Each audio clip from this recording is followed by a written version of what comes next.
You've been lied to your whole life. Every smile you faked, every opinion you swallowed, every yes that should have been no.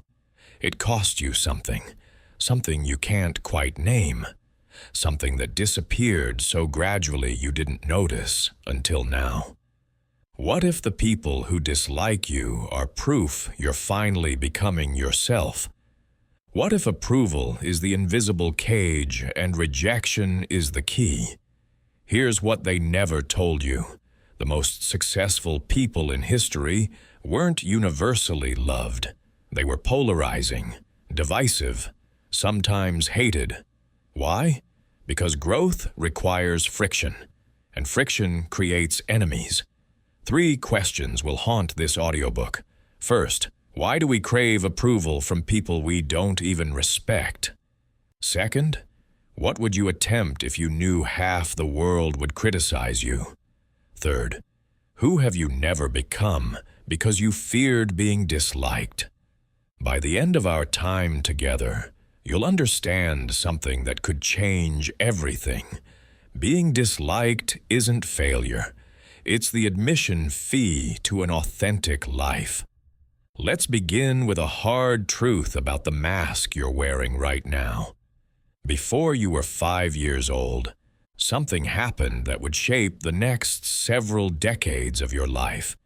You learned that certain behaviors earned you love, attention, and safety, and other behaviors did the opposite. They brought disapproval, coldness, sometimes punishment. Your developing brain, brilliant in its survival instincts, made a simple calculation. Be what they want, hide what they don't. And this calculation kept you safe. It worked, in a way. You survived childhood, you made friends, you navigated school and family, and the 1,000 tiny social negotiations that make up a human life. But here's what nobody mentioned. That survival mechanism never turned off.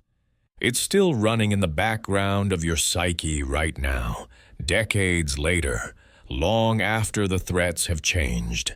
You're still calculating, still adjusting, still performing a version of yourself that you think will be most acceptable to whoever happens to be watching. The science behind this is fascinating and somewhat disturbing. When you receive social approval, your brain releases dopamine, the same chemical triggered by food, by sex, by drugs. Approval is literally addictive at a neurological level, and like any addiction, tolerance builds. What once satisfied you no longer does. You need more approval from more people to feel the same sense of okayness. This is why successful people often feel like frauds. This is why the most liked person in the room frequently feels the most alone. The approval they've earned doesn't touch whatever part of them actually needs to feel seen. Consider for a moment the sheer amount of mental energy you spend each day managing other people's perceptions of you. Before you speak in a meeting, there's a calculation. Will this make me look competent? Before you post on social media, there's a filter. Will this get enough likes? Before you make a request of someone, there's a negotiation. How can I frame this so they won't think I'm demanding? This constant management is exhausting in a way that's hard to articulate because it's become so normal. It's like asking a fish to notice water. You've been swimming in approval seeking for so long that you don't recognize it as separate from yourself. Let me tell you about someone I'll call Marcus. Marcus was, by all external metrics, a success story. Regional sales director for a tech company at 34, house in a nice suburb, 2 kids, the kind of life that photographs well on social media. And Marcus was miserable in a way he couldn't explain even to himself. Every morning he woke up with a low-grade dread, not about anything specific, just a general sense that something was wrong, Something was missing. Something about his life wasn't quite real. One night, Marcus couldn't sleep.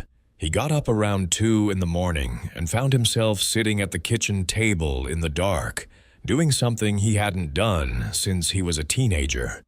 He was asking himself what he actually wanted, not what he was supposed to want, not what would impress his parents or his colleagues or his wife, what he actually, genuinely wanted. And here's what scared him. He couldn't answer the question. He realized, sitting there in the darkness, that he had spent so long optimizing for other people's approval that he had lost contact with his own desires. He didn't know what music he liked when no one was judging. He didn't know what he would do with a weekend if no one was watching.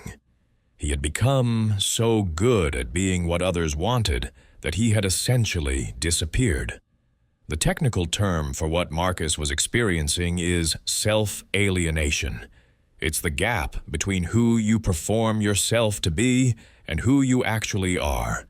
And for many people, that gap has grown so wide that the authentic self feels like a stranger, someone they might have known once, a long time ago, but can no longer access.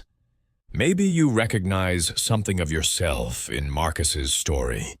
Maybe you've had your own 2 in the morning moments, wondering how you ended up living a life that looks perfect from the outside, but feels hollow from within. If so, I want you to know that this isn't a personal failing.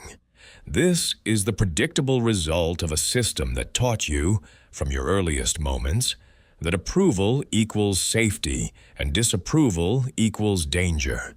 But here's what the system never taught you. The danger isn't real anymore. You're an adult now. Someone's disapproval cannot actually harm you in the way your childhood brain still believes it can. The worst that can happen is discomfort, a temporary feeling, an awkward moment. But you have survived far worse than awkward moments. The question is whether you're willing to feel that discomfort in exchange for something you may have given up on ever having, your actual self, your genuine opinions, your real desires, the version of you that exists when you stop performing. What would you attempt if you knew half the world would criticize you? Take a moment to really sit with that question. Not the easy answer, not the socially acceptable answer. What would you actually do if you were genuinely free from the fear of judgment? The need to be universally liked is not just emotionally exhausting, it's logically impossible. This isn't pessimism, this is mathematics. Consider the simple fact that people want contradictory things from you. Your boss wants you to work longer hours. Your family wants you to be home more. Your friends want you to be more available. Your own body wants you to rest. There is literally no way to satisfy all of these demands. Any choice you make will disappoint someone, and that's just the people who know you. Add in strangers, acquaintances, and the vast anonymous public, and the impossibility becomes even more obvious. For every preference you express, someone somewhere will disagree. For every action you take, someone will disapprove. For every word you speak, someone will misinterpret. This isn't a flaw in you. This is just the nature of existing in a world where 7 billion people have 7 billion different sets of preferences, values, and triggers. Let me give you a concrete example. Think of anyone you admire. A public figure, a historical leader, a creative genius. Anyone whose work or life has inspired you. Now consider this. That person is disliked, maybe even hated, by millions of people. Oprah Winfrey has haters. The Dalai Lama has critics. Even Fred Rogers, the gentlest soul to ever appear on television, had people who thought he was annoying or fake or somehow problematic. This isn't because these people did anything wrong.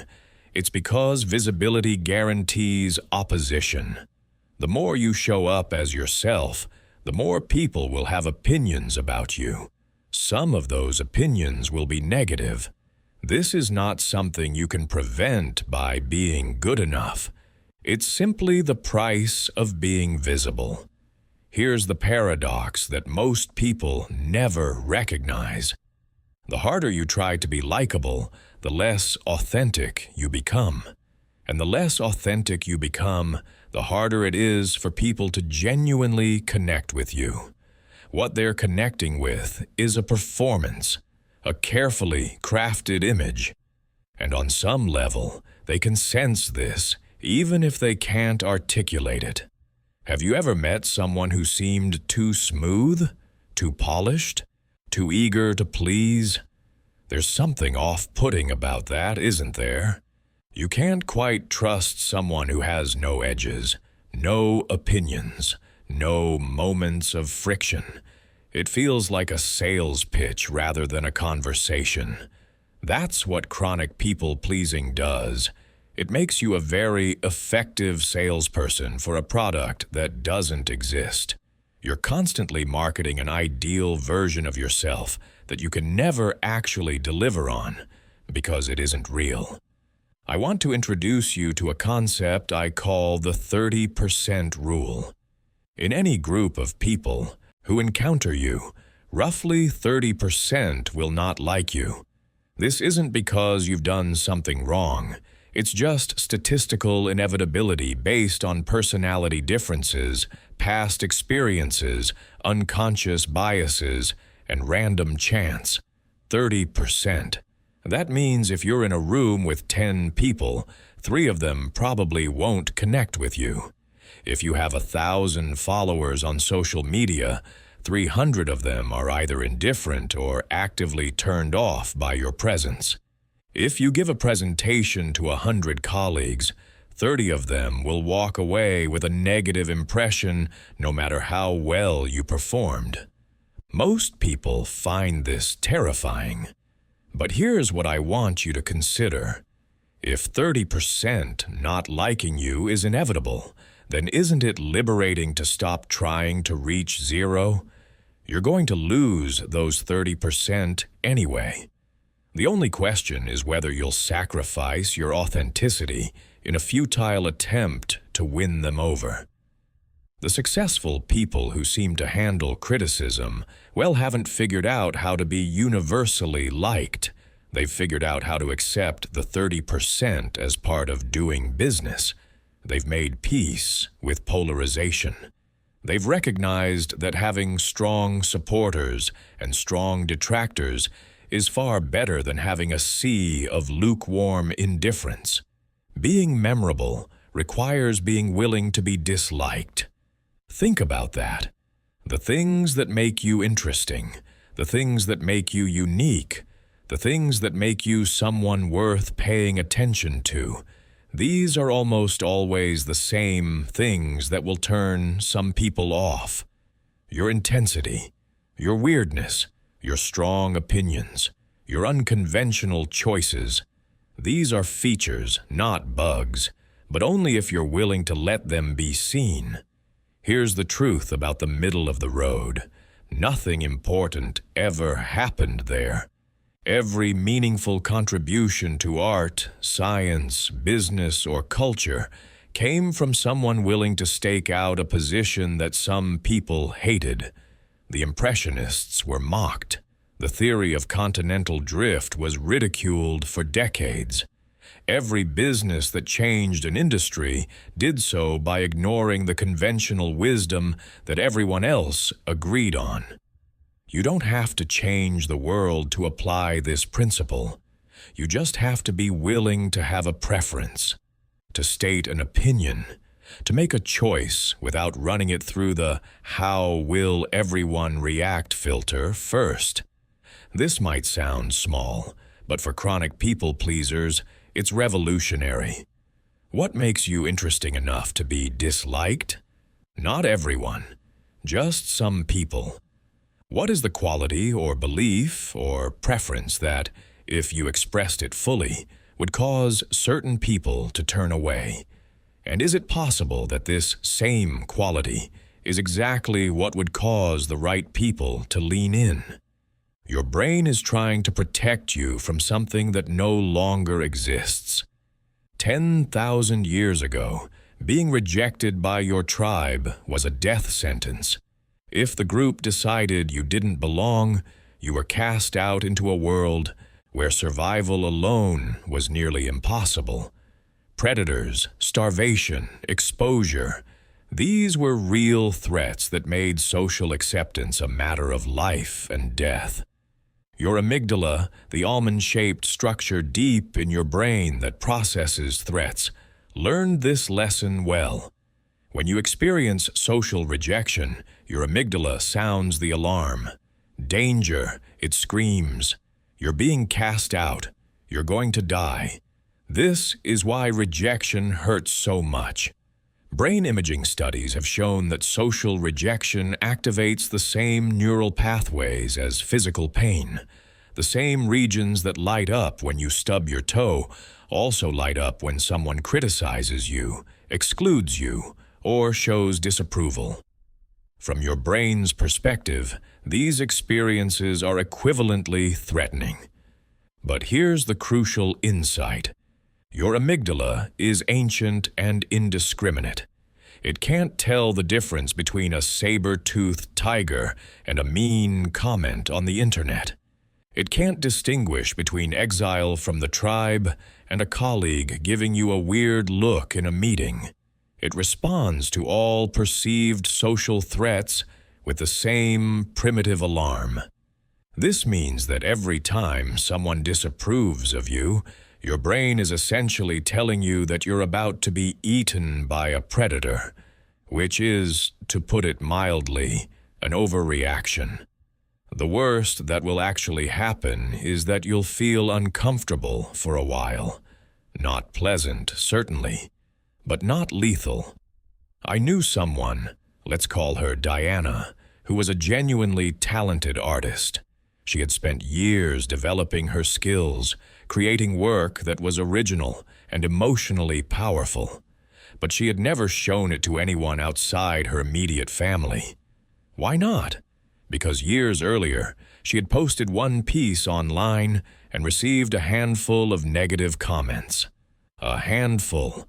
Out of thousands of views, a tiny fraction of the audience had expressed criticism, and Diana's brain had processed this as catastrophic. For the next 5 years, she created in secret, too afraid to share, convinced that the criticism proved she wasn't good enough.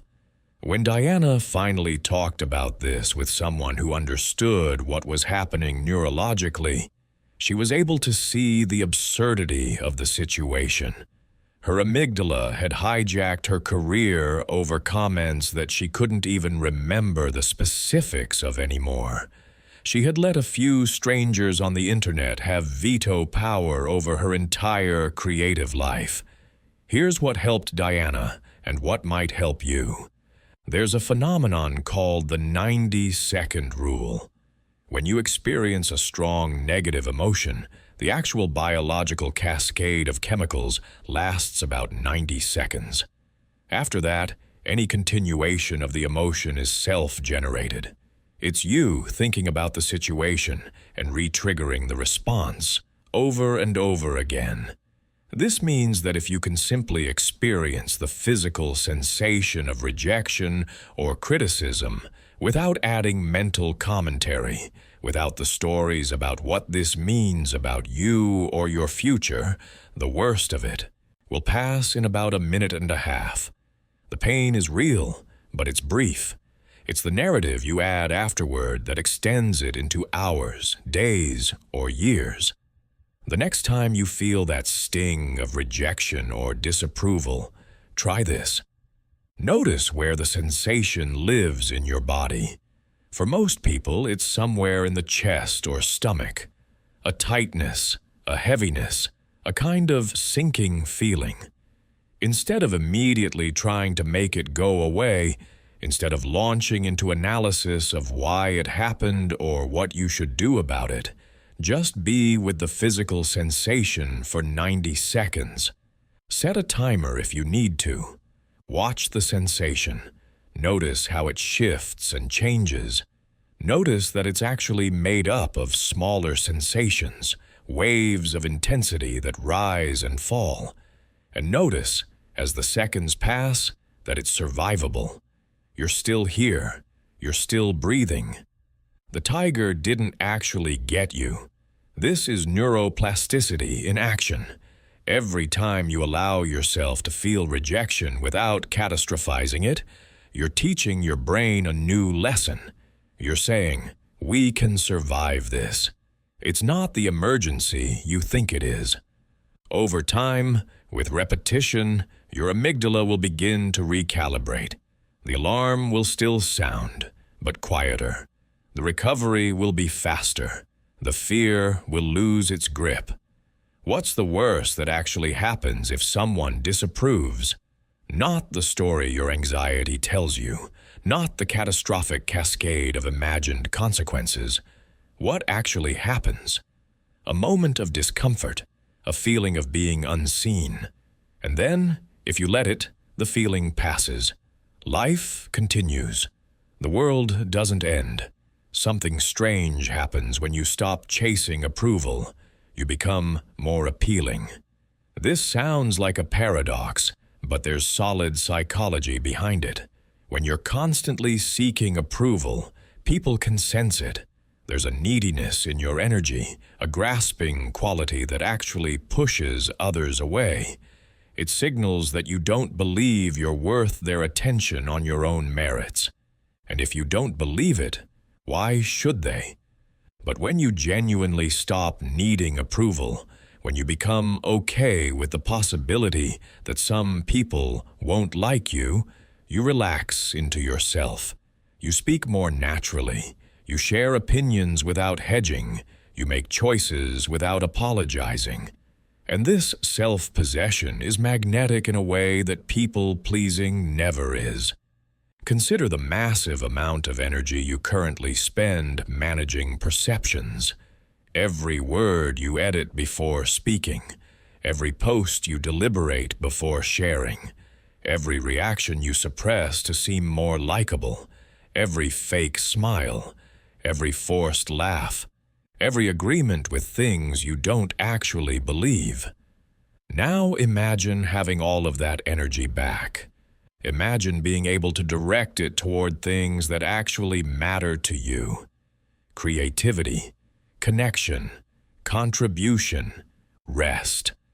Whatever your authentic priorities are, they're currently competing with the constant background process of approval management for your limited mental resources. When you stop needing everyone to like you, you get your mind back. You also get your time back. How many hours have you spent in conversations you didn't want to be in, at events you didn't want to attend, doing favors you didn't want to do, all because you were afraid someone would disapprove if you declined? Those hours are gone forever. But every future hour is still available to you. If you're willing to let some people think you're less accommodating than you used to be. Here's what most people get wrong about the freedom of being disliked. They think it's about becoming cold or harsh or indifferent to others. It's not. It's about becoming honest. It's about letting people see who you actually are, what you actually think, what you actually want, even when that reality is less convenient than the performance would be. Ironically, this honesty creates deeper connections than all the people-pleasing ever did. When you stop performing, the people who stick around are the people who actually like you. Not the persona, not the curated version. You. And a relationship with someone who knows the real you is worth more than 100 relationships with people who only know your representative. There was a man named Jonathan who spent most of his life being what he called a professional nice guy. He was the one who always remembered birthdays, always offered to help, always said yes when anyone asked him for anything. And everyone liked Jonathan.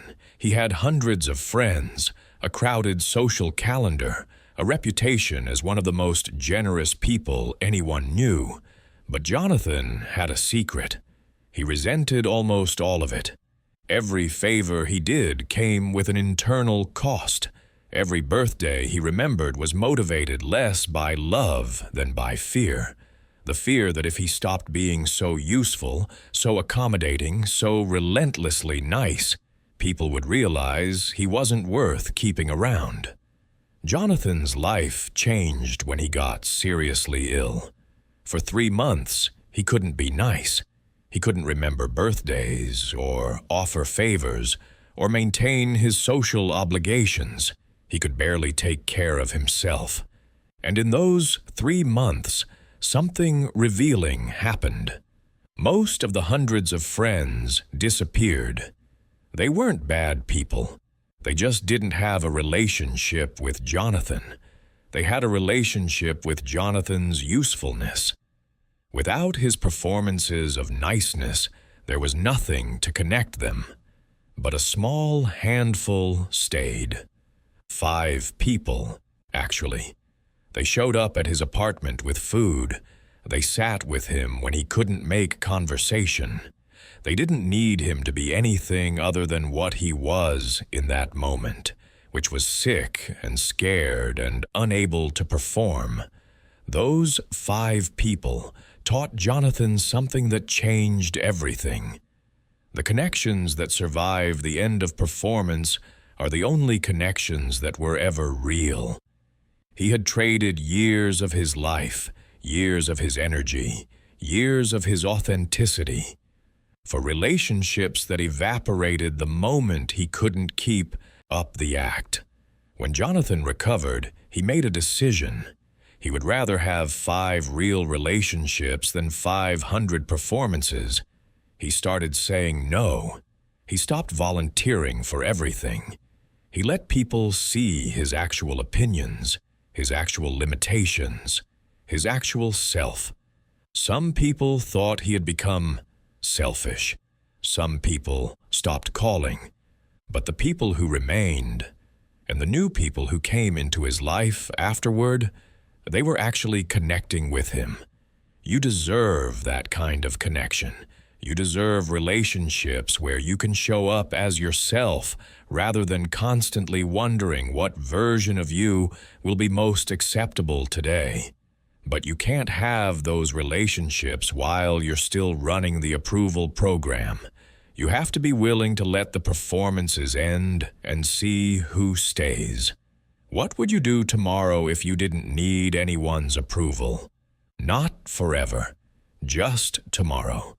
What single thing would you do differently? Not all criticism is equal. This is one of the most important distinctions a recovering people-pleaser can learn. There's a difference between feedback from someone who cares about your growth and feedback from someone who just needs to express their displeasure. There's a difference between criticism from someone who's in the arena taking risks themselves and criticism from someone sitting safely in the stands. There's a difference between information that could genuinely help you improve and noise that says more about the source than about you. Learning to tell the difference is one of the most valuable skills you can develop. I want you to imagine something. Picture 2 doors. Behind the first door is every piece of feedback that's ever been directed at you. Every criticism, every suggestion, every opinion about who you are and how you should change. It's overwhelming behind that door. A lifetime of voices, many of them contradictory, all claiming to know what's best for you. Behind the second door is a much smaller room. In this room are only the people whose opinions you have consciously chosen to value. Not everyone who has an opinion, just the ones who have earned the right to influence how you see yourself. Most people live in the first room. They process every piece of feedback with equal weight, giving random strangers on the internet the same power as their closest mentors. This is exhausting and counterproductive. It means that a single negative comment from someone who doesn't know you can outweigh years of positive feedback from people who do. The second room is where freedom lives.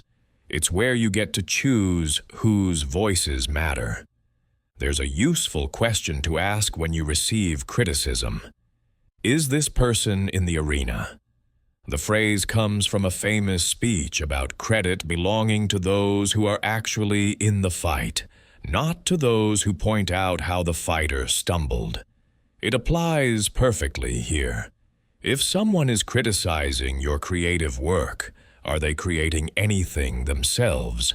If someone is criticizing your business decisions, have they ever started a business? If someone is criticizing your life choices, are they taking risks with their own life or playing it safe while judging others? This isn't about dismissing all criticism from people who aren't experts. It's about recognizing that the perspective of someone who's in the arena, who understands what it actually takes to do what you're doing, is fundamentally different from the perspective of someone who has only ever watched from the sidelines. Another useful filter is the projection test. Very often, criticism says more about the critic than about the criticized. The person who attacks your ambition may be ashamed of their own lack of it. The person who mocks your vulnerability may be terrified of their own. The person who criticizes your unconventional choices may be trapped by their own need for safety. This doesn't mean all criticism is projection.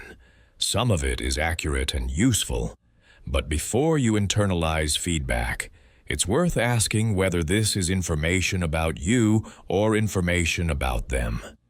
I recommend what I call a personal board of directors. In a corporation, the board of directors is a small group of people whose judgment the company trusts to guide major decisions. They've been selected for their wisdom, their experience, and their genuine investment in the company's success. You can create the same thing for your life. Identify 5 people, maybe fewer, whose opinions you genuinely trust. These should be people who know you well, who want the best for you, who will tell you the truth even when it's uncomfortable, and who are living in a way that you respect. These are the only people whose criticism should have real weight. Everyone else gets acknowledged and released. You hear them. You consider briefly whether there's anything useful, and then you let it go. You don't owe extended processing time to opinions from people who haven't earned a seat on your board. This might sound harsh, but it's actually incredibly freeing. It doesn't mean you become closed to feedback. It means you become strategic about it. You create a filter that separates the signal from the noise, that prioritizes quality of input over quantity. Whose disapproval would actually mean you need to change? Really think about that. Not whose disapproval would sting, not whose disapproval you fear, but whose disapproval would indicate that you genuinely needed to reconsider something. That list is probably much shorter than the list of people whose opinions currently affect you. There's a difference between speaking your truth and being needlessly provocative. This distinction matters because some people use authenticity as an excuse for cruelty, and that's not what we're talking about here. Being willing to be disliked means being willing to disagree, to hold unpopular opinions, to make choices that others don't understand. It doesn't mean being aggressive, contemptuous, or deliberately hurtful. The goal is honesty, not combat. That said, most chronic people-pleasers are so far from the aggression end of the spectrum that they don't need to worry about this. Their challenge is the opposite. It's finding the courage to express even mild disagreement without overwhelming anxiety.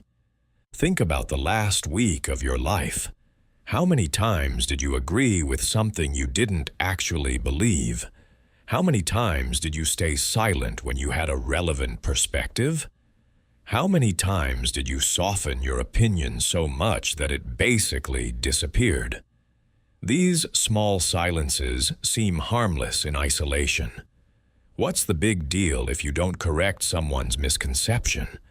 What does it matter if you pretend to like something you find boring? Why make waves over minor disagreements? The answer is that each small silence trains you for the next one. Each swallowed opinion makes the next one easier to swallow. Each performance of agreement reinforces the neural pathway that says your authentic voice isn't safe to express. Over time, these small silences accumulate into a large silence, a life-sized silence shaped exactly like you. I want you to consider starting small, not with the most charged topic in your life, not with the relationship where the stakes feel highest, just with something small, a preference you usually hide, an opinion you typically keep to yourself, a minor disagreement you would normally let pass. This is how you build the muscle of authentic expression. You start with low-stakes practice and gradually increase the weight. You prove to yourself, one small truth at a time, that disagreement is survivable, that people don't actually abandon you for having preferences, that the anticipated catastrophe doesn't arrive. There was a woman named Priya who had spent her entire career agreeing. In meetings, she nodded along. When asked for input, she found ways to validate whatever direction was already being proposed. She had never once openly disagreed with a colleague, let alone a superior. Priya told herself this was professionalism. She told herself it was being a team player. She told herself it was strategic. But underneath those justifications was simple fear. Fear that disagreement would make people dislike her. Fear that her opinions, if expressed, would be wrong or unwelcome. Fear that she'd be seen as difficult or negative, or not a good fit. The cost of all this agreeing was that Priya had become invisible. No one knew what she actually thought, because she never told them. No one sought her opinion because she never offered anything distinct. She was well liked in a vague, forgettable way. A pleasant presence who added no particular value. The shift started with something absurdly small. In a meeting about lunch orders for a team event, Priya was asked if Italian food worked for her. It didn't, actually. She didn't like the restaurant being proposed.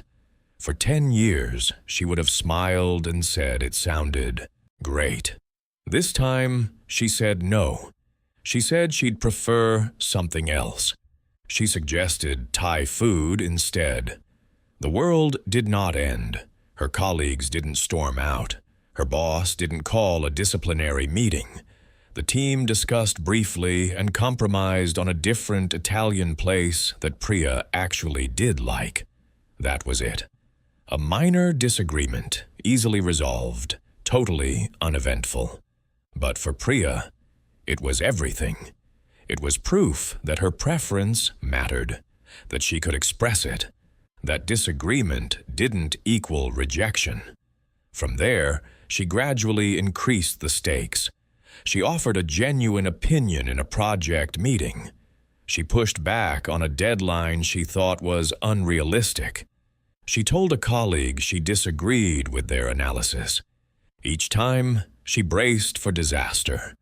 Each time, it didn't come. Something interesting happened as Priya found her voice. People started paying more attention to her, because she didn't always agree. When she did agree, it meant something.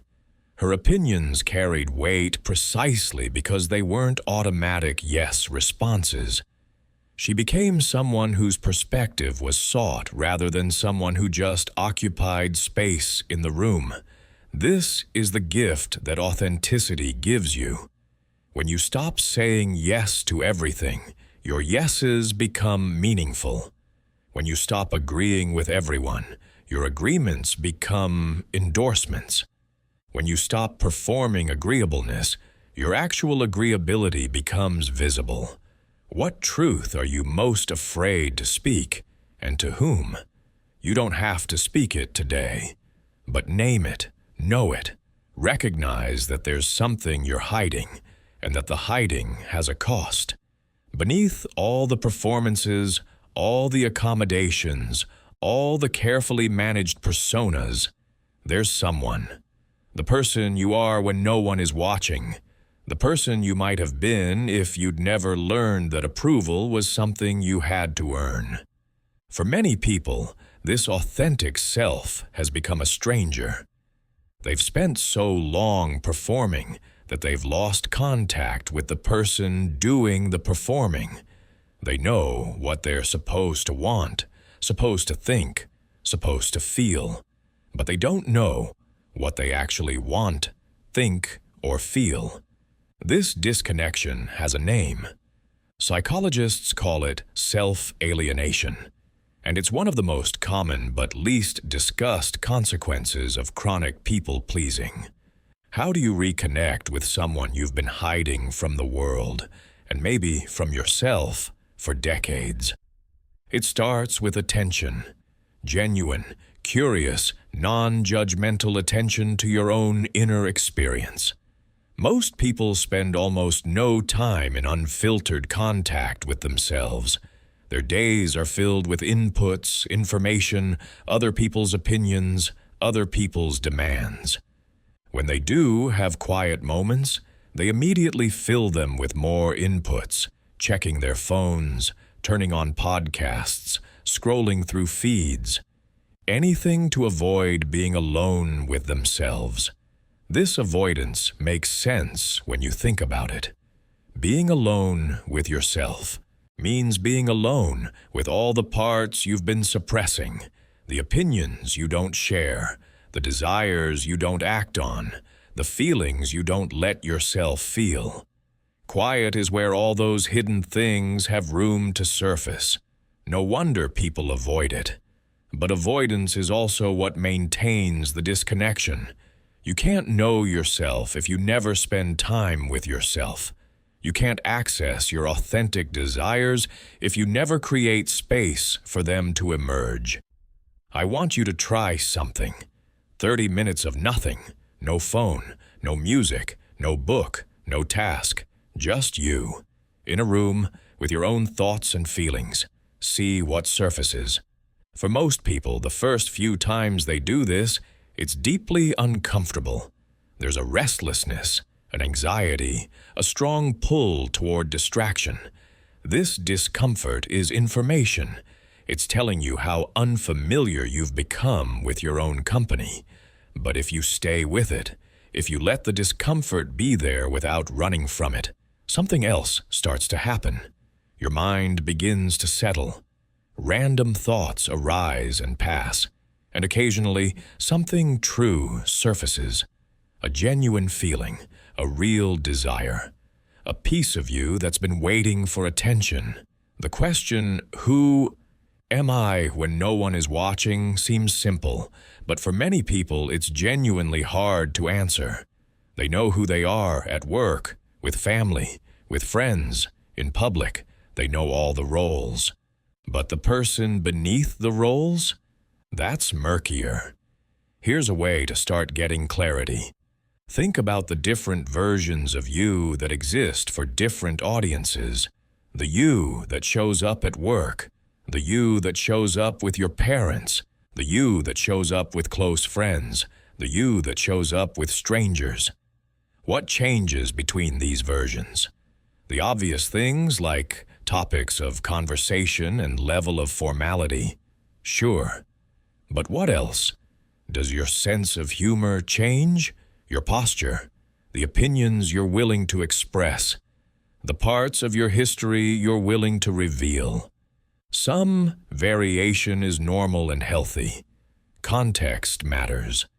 But if you're dramatically different in different settings, if you feel like you're putting on and taking off whole personalities depending on who's watching, that's worth examining.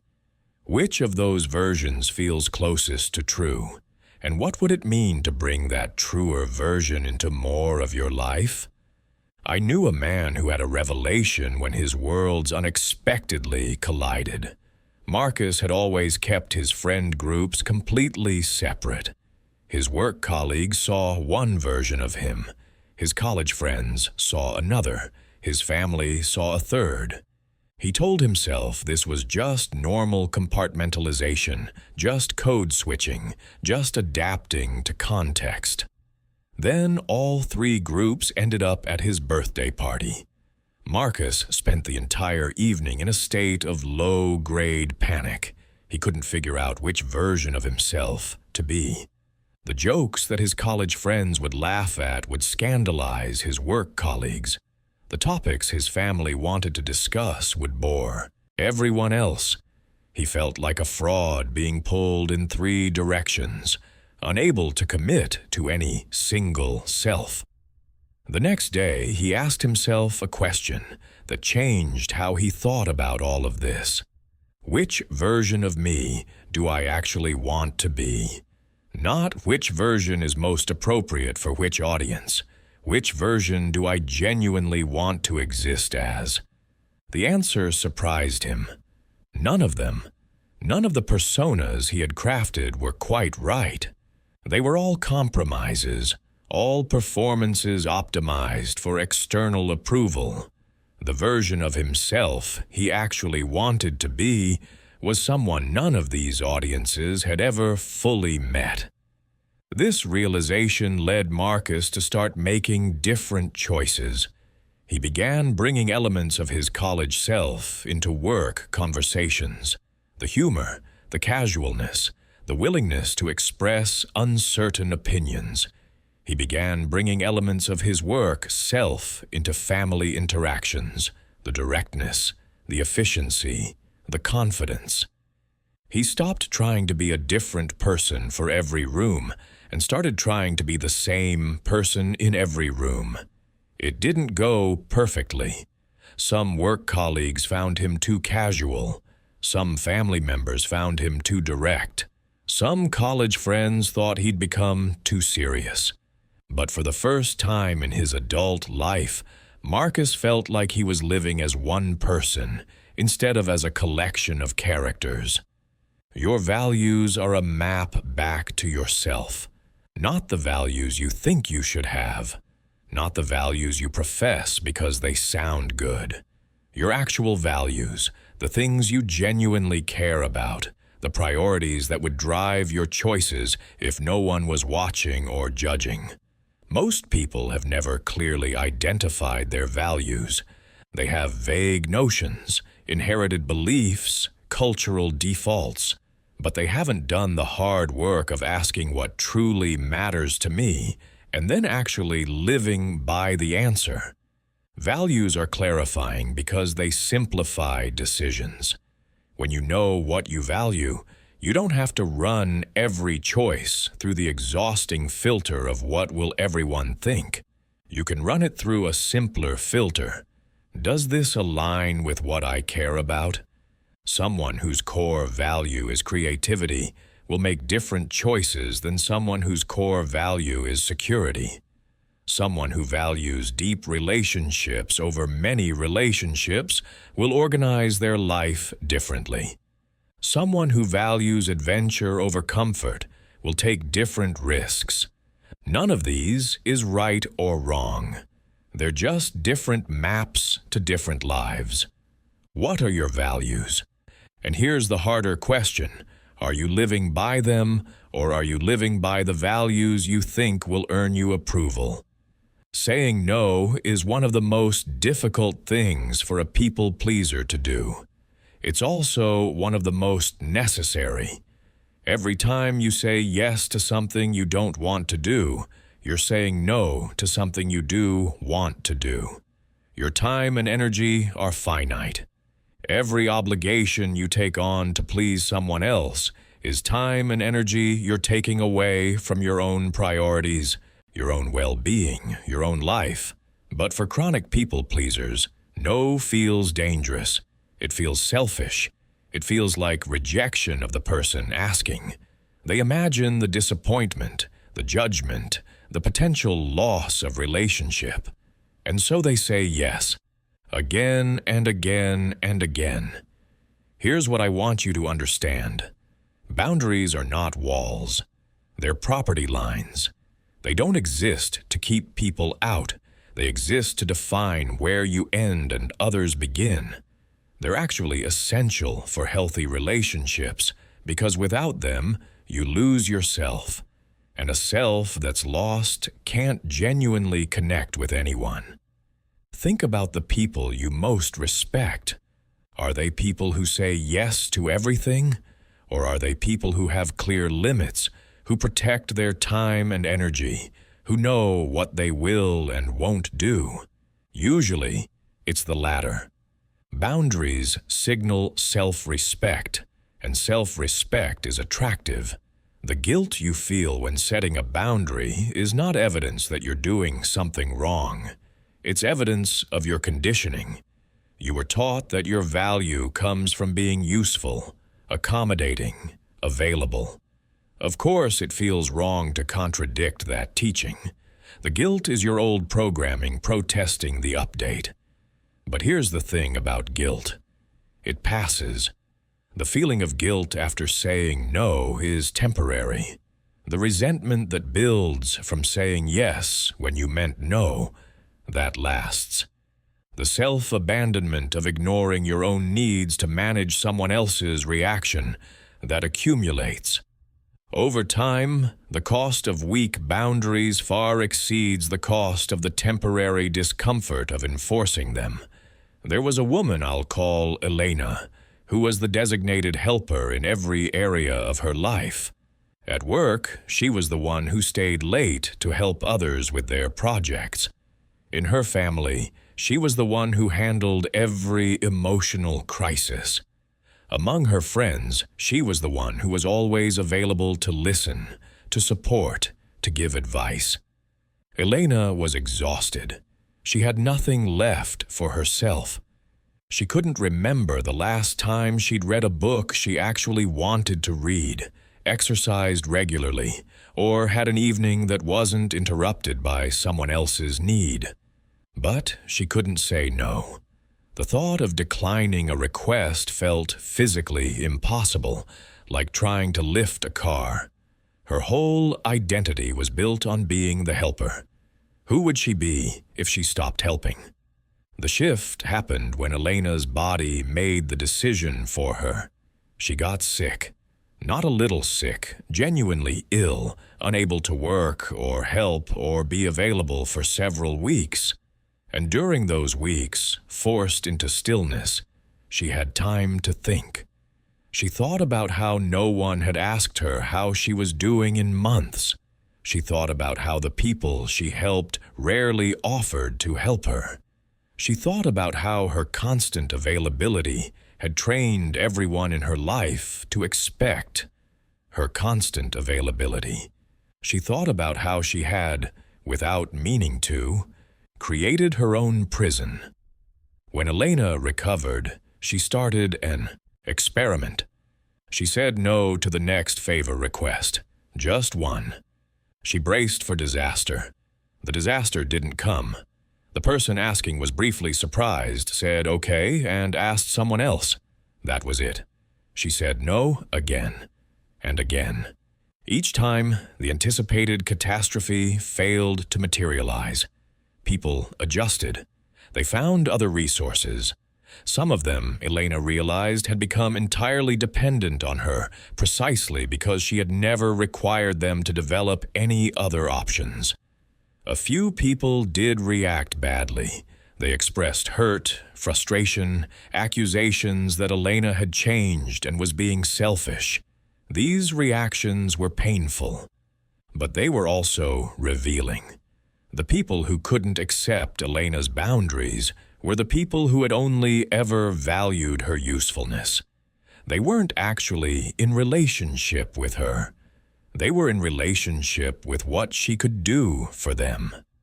Letting those relationships change, or even end, was hard. But what replaced them was better. The people who remained, the people who respected her boundaries, these were the people capable of actual reciprocity. They could give as well as take. They could see Elena as a person, not just as a resource. You don't need a health crisis to start this process. You can start now, with the next request that comes your way. Ask yourself, honestly, do I want to do this? Is this aligned with my priorities? Do I have the capacity? If the answer is no, practice saying it. You don't need to explain.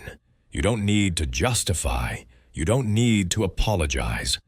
A simple that doesn't work for me is a complete sentence. The person asking may want more, may push for reasons, may try to negotiate. You're not obligated to participate in that negotiation. No is enough.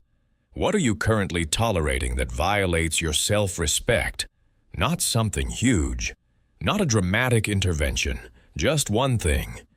One recurring ask you always say yes to. One expectation you always meet even though you don't want to. One way that someone in your life consistently oversteps and you consistently let them. What would it look like to set one boundary there? Every no protects something important. It protects your time. It protects your energy. It protects your sense of self. It protects your capacity to say yes to the things that actually matter. A life without no is a life without choice. And a life without choice isn't really yours. Rejection rarely means what you think it means.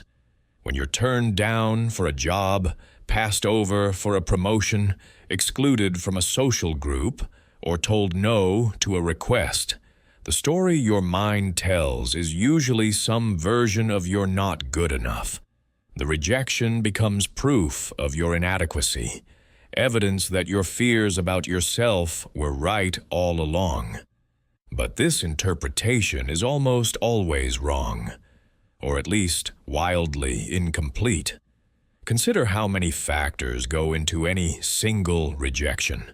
The job you didn't get might have gone to an internal candidate who was always going to get it. The promotion you missed might have been blocked by budget constraints no one told you about. The social group that didn't include you might have dynamics you wouldn't have enjoyed anyway. The person who said no to your request might have been dealing with something completely unrelated to you. Rejection is information, but it's noisy information. It doesn't come with clear labels explaining exactly why it happened. So you fill in the blanks, and the blanks get filled with your worst fears about yourself. What if you chose a different interpretation? What if rejection were redirection? This isn't positive thinking for its own sake.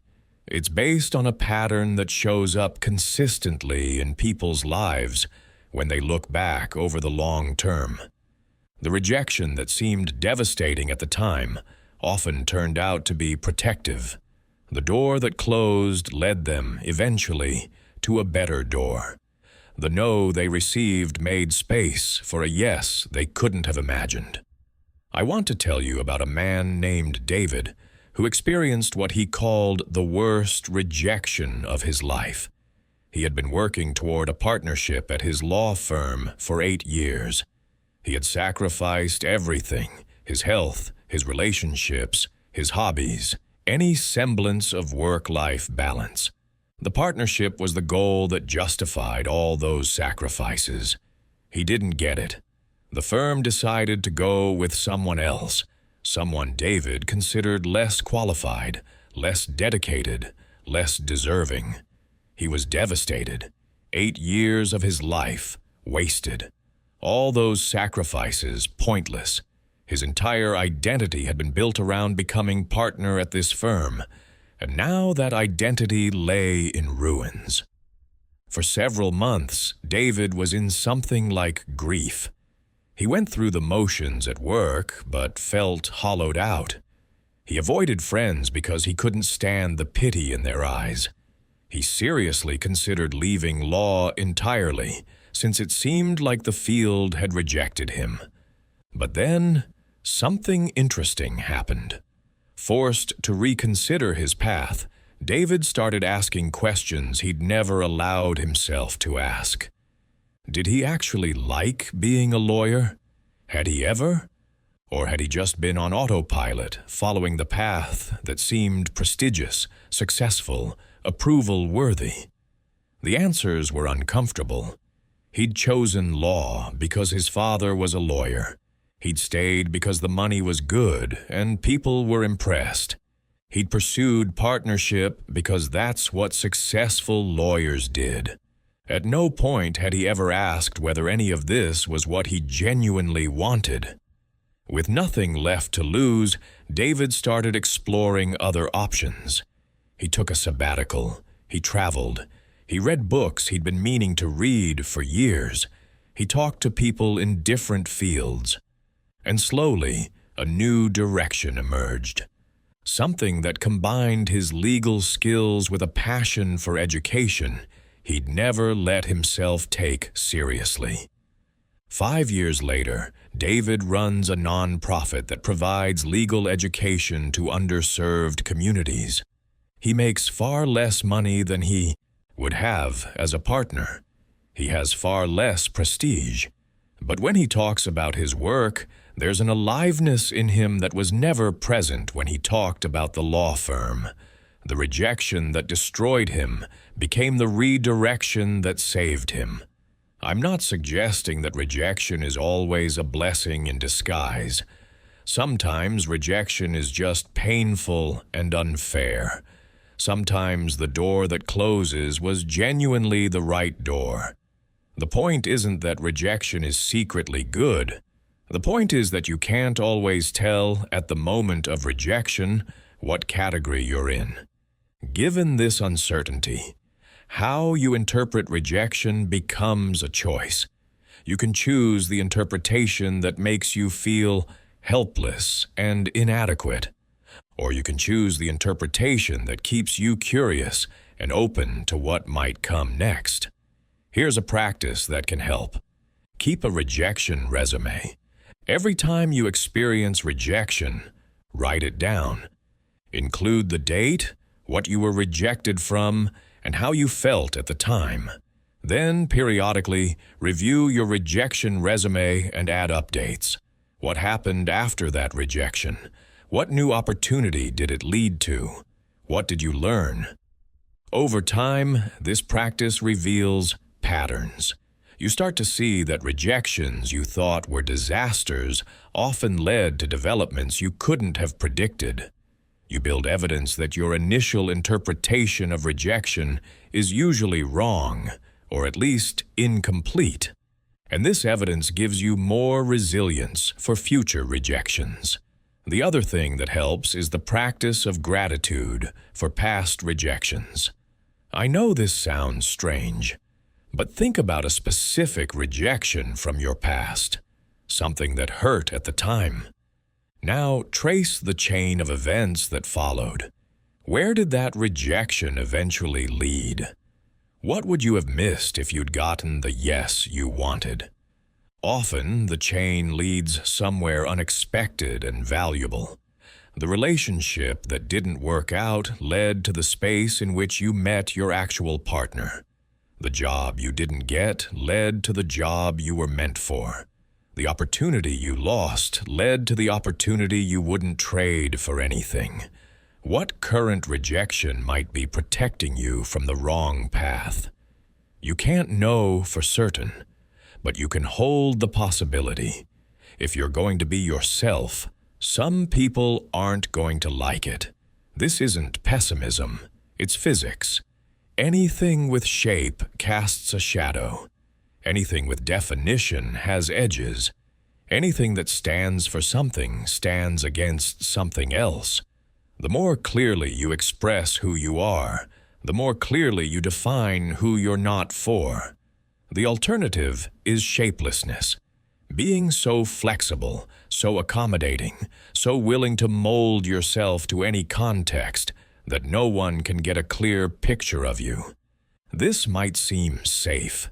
It's actually dangerous in a different way, because people can't connect with a shapeshifter. They can't trust what they can't see. They can't love what keeps changing. Being polarizing, having strong opinions, making choices that some people will disagree with, this is not a flaw to overcome. It's a feature of having any substance at all. Think about the people who have had the biggest impact on the world. They weren't universally loved. Martin Luther King Jr. was considered a dangerous radical by many of his contemporaries. Marie Curie was attacked by the scientific establishment. Steve Jobs was called arrogant, difficult, impossible to work with. These people changed things precisely because they were willing to be disliked. You don't have to change the world to apply this principle. You just have to be willing to be memorable instead of forgettable, distinctive instead of generic, someone with edges instead of someone who smooths down to fit whatever container they're placed in. What are you too much of? Think about the feedback you've received throughout your life. Too intense, too sensitive, too ambitious, too quiet, too loud, too analytical, too emotional, too idealistic, too cynical. Whatever the too much is, I have a radical suggestion for you. What if that's not the thing you need to fix? What if that's actually your signal, the quality that marks you as distinct? Because here's the thing about too much. What's too much for some people is exactly right for others. Your intensity is exhausting to those who prefer surface-level interactions. But to those who crave depth, it's exactly what they've been looking for. Your sensitivity is overwhelming to those who don't want to deal with emotions. But to those who value emotional intelligence, it's a gift. The people who say you're too much are not your people. That's okay. They don't have to be. You're not meant for everyone. You're meant for the ones who have been looking for exactly what you offer. There was a woman named Iris who had heard the same feedback her whole life. She was too direct, too blunt, too unwilling to soften her opinions. In school, teachers said she needed to be more diplomatic. In relationships, partners said she needed to be more gentle. At work, colleagues said she needed to be more tactful. Iris tried. She spent years trying to sand down her edges, to wrap her directness in enough padding that it wouldn't offend. But it never quite worked. The directness always leaked through, and she always felt like she was pretending to be someone she wasn't. Then Iris changed industries. She moved from a corporate environment that valued consensus to a startup environment that valued speed. And suddenly, her directness wasn't a problem. It was an asset. In the startup world, Iris's willingness to say exactly what she thought saved time, prevented misunderstandings, and identified problems before they became catastrophes. The quality that had been her biggest liability became her biggest asset. She hadn't changed. The context had. The same quality that makes you wrong for some environments makes you perfect for others. The same trait that alienates some people magnetizes others. Your job isn't to eliminate your distinctive features. It's to find the contexts where those features are valued. And if you can't find those contexts, create them. Build around yourself. Attract others who share your wavelength. Let your full frequency broadcast and see who responds. The right enemies can be as valuable as the right friends. This sounds counterintuitive, but think about it. If certain people oppose you, if they're uncomfortable with what you represent, if your success would somehow threaten their worldview, isn't that information about whether you're on the right track? The people who are invested in you, staying small, staying quiet, staying compliant. When they push back, it might be because you're threatening the system that benefits them. Their opposition might be validation that you're moving in a direction that matters. I'm not suggesting you seek out conflict or measure your worth by your enemies, but I am suggesting that the absence of any opposition might mean you're not standing for anything. That universal approval might be a sign of invisibility rather than success. What would you do if you decided to be memorable instead of likable? Not antagonizing for its own sake, not being difficult just to prove you can be, but expressing yourself fully, taking stances, making choices that some people won't approve of. What would that version of you look like? Freedom from approval. Seeking isn't achieved in a single breakthrough. It's built through daily practice. Think of it like physical fitness. You don't go to the gym once and become fit for life. You go repeatedly, consistently, building strength over time. Each workout is small. The cumulative effect is transformation. The same is true for building immunity to the need for approval. Each time you express an authentic opinion, you build the muscle. Each time you set a boundary, you build the muscle. Each time you survive disapproval without catastrophizing, you build the muscle. This means having practices, specific, repeatable actions that reinforce your freedom and counteract your conditioning. Not just good intentions, but actual habits that create actual change. Let me suggest a morning practice. Before you interact with anyone, before you check your phone or your email, take 5 minutes to ground yourself in your own approval. This can be as simple as a few affirmations spoken aloud. I approve of myself. My value doesn't depend on others' opinions. I'm allowed to be who I am. If affirmations feel awkward, try a different approach. Ask yourself what you genuinely want from this day, not what you're supposed to accomplish, not what others are expecting. What do you, yourself, actually want? Starting the day with this question puts you in contact with your authentic desires before the demands of others start flooding in. In the evening, review. Where were you authentic today? Where did you perform? This isn't about judgment. It's about awareness. You can't change patterns you don't see. By regularly examining your day through this lens, you start to notice the moments of self-abandonment, the small choices to hide or accommodate that add up over time. Weekly, practice what I call intentional micro-rejection. Put yourself in a situation where you might be rejected or disapproved of. Ask for something you might not get. State an opinion that might be challenged. Apply for something you might not qualify for. The rejection itself isn't the point. The practice of surviving rejection is the point. This builds your tolerance. It proves to your nervous system, over and over, that rejection is survivable. That disapproval doesn't kill you. That the worst-case scenario is a feeling, not a catastrophe. One recovering people-pleaser I knew created what she called a no quota. Every week, she had to say no to at least 3 requests. It didn't matter what they were or how small.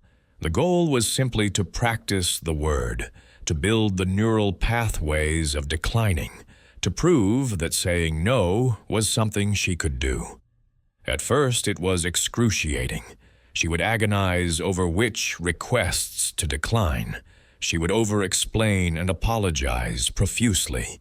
But over time, it got easier. The habit of no became as familiar as the habit of yes had been. She regained the ability to make real choices. Another practice that helps is regularly checking your people-pleasing meter. Throughout the day, pause and ask yourself on a scale of 1 to 10, how much of what I'm doing right now is for approval versus for authentic reasons? This isn't about eliminating all approval seeking. Some of it is normal and healthy. It's about maintaining awareness so you can make conscious choices rather than operating on autopilot. The compound effect of small daily practices is enormous.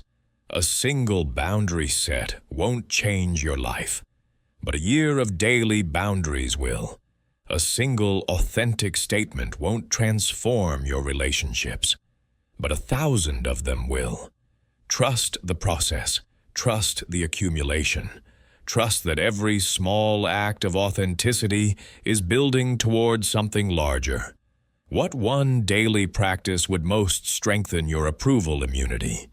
Not a complete life overhaul, not a dramatic intervention, just one small, repeatable action that you could commit to starting tomorrow.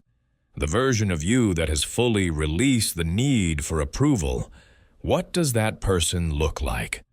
This is a useful question to sit with because you're not just trying to remove something, the approval seeking. You're trying to become someone, the authentic self who lives beyond it. Imagine yourself 5 years from now, having done this work, having built the habits, having released the old programming.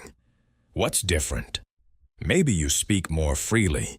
Maybe you've changed careers, relationships, or locations to better align with your true values.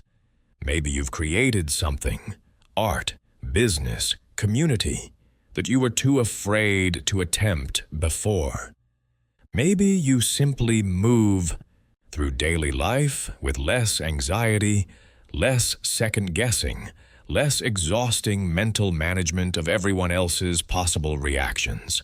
The specifics will vary, but there's usually a common quality people describe when they imagine their approval-free future self: solidity. A sense of standing on firm ground, of knowing who they are and being okay with it. Not arrogance, not dismissiveness of others. Just a quiet certainty that they're allowed to exist as themselves. Here's the thing about that future self. They're not someone you have to wait to become. They're available to you right now. Not fully formed, not completely actualized, but present, accessible, waiting to be chosen. Every moment, you have a choice. You can act from your old programming, the familiar comfort of seeking approval and managing perceptions. Or you can act from your emerging authentic self, the version of you that doesn't need permission. The emerging self feels riskier. It doesn't have the same armor of likability. It doesn't have the same guarantee of acceptance. But it has something the armored self never did. Aliveness, presence. The ability to actually be in your life rather than watching yourself perform it. There's a thought experiment I want to offer you. Imagine you're on your deathbed, not to be morbid, but because the deathbed perspective cuts through a lot of noise. You're looking back over your life. What do you regret? Almost universally, people at the end of their lives don't regret the times they were disliked. They don't regret the authentic expressions that caused friction. They don't regret the boundaries they set or the opinions they held, or the choices they made that others disapproved of. What they regret is the performance, the years spent pretending, the version of themselves they never let others see, the dreams they abandoned because someone might have criticized them, the relationships they stayed in out of obligation, the safe, approval-seeking, people-pleasing life that felt like survival, but was actually a kind of slow disappearance. This isn't a someday project. It's not something you'll get around to when conditions are right, when you feel ready, when the stakes are lower. The conditions will never be right. You'll never feel ready. The stakes will always seem too high for authenticity. You have to choose it anyway, not because it's comfortable, not because it's guaranteed to work out, but because the alternative, continuing to abandon yourself for approval that never satisfies, is no longer acceptable. The people who love the real you are out there. They're waiting for you to show up. They can't find you while you're hiding behind your performance, catering to people who only want your accommodation. Let them find you. Let yourself be found. Being disliked is not the enemy. It's the doorway. The art of being disliked is simply the art of being yourself. And that art is worth everything you have to give. Start today. Start now. Express one truth you've been hiding. Set one boundary you've been avoiding. Make one choice for yourself instead of for approval. Feel the fear and do it anyway. The worst that can happen is a feeling. The best that can happen is your whole life. You began this audiobook trapped in an invisible prison. Every decision filtered through what will they think. Every action calculated for maximum approval. Every part of yourself that might be too much or too different or too real, hidden away where no one could judge it. Now you understand something different. You understand that the prison had no lock. The walls were made of fear, not fact. The danger your brain was protecting you from hasn't existed for decades, if it ever existed at all. You understand that universal approval is a mathematical impossibility, and that chasing it guarantees becoming no one in particular. You understand that your brain's rejection response is an ancient alarm system overreacting to modern non-threats. You understand that the energy you spend managing perceptions could be spent on things that actually matter. You understand that criticism should be filtered, not swallowed whole. That disagreement is survivable. That your authentic self has been waiting all this time to be invited back into your life. That boundaries are not selfish but essential. That rejection often redirects rather than diminishes. That polarization is the price of having any substance at all. And you understand that this isn't about becoming someone new. It's about becoming who you always were before you learned to hide. The trade you're being asked to make is simple. Exchange the exhausting pursuit of approval for the freedom of self-acceptance. Exchange performance for presence. Exchange the affection of people who only love your mask for the connection of people who actually love you. Some people will dislike the real you. This is certain. This is inevitable. This is not failure. This is the admission fee to an authentic life. And the ones who love the real you, who love you not despite your edges but because of them, who stay when you stop performing and show up when you're finally yourself, they will love you in a way that no one could ever love your representative. That love is worth everything you're afraid to risk. There's something else I want you to understand before we go further. Something about the nature of approval itself that most people never examine closely. When you receive approval, what are you actually receiving? Think about it. Someone's opinion of you. Their assessment based on incomplete information, filtered through their own biases and needs, of whether you meet their particular criteria. Their approval tells you nothing about your actual worth. It tells you only about the match between your behavior and their preferences. This is why approval is so unsatisfying. It's why you can receive constant validation and still feel empty inside.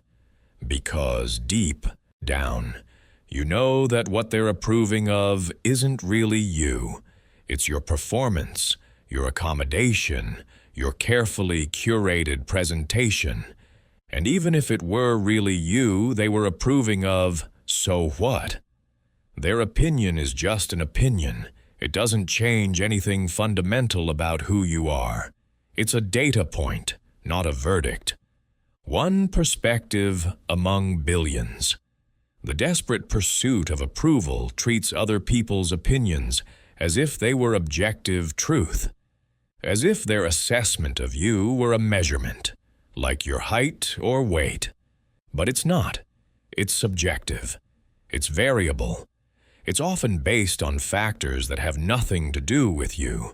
Someone might disapprove of you because you remind them of someone who hurt them, or because they're having a bad day, or because they hold beliefs that automatically exclude people like you, or because they're projecting their own insecurities, or for no reason at all that makes any logical sense.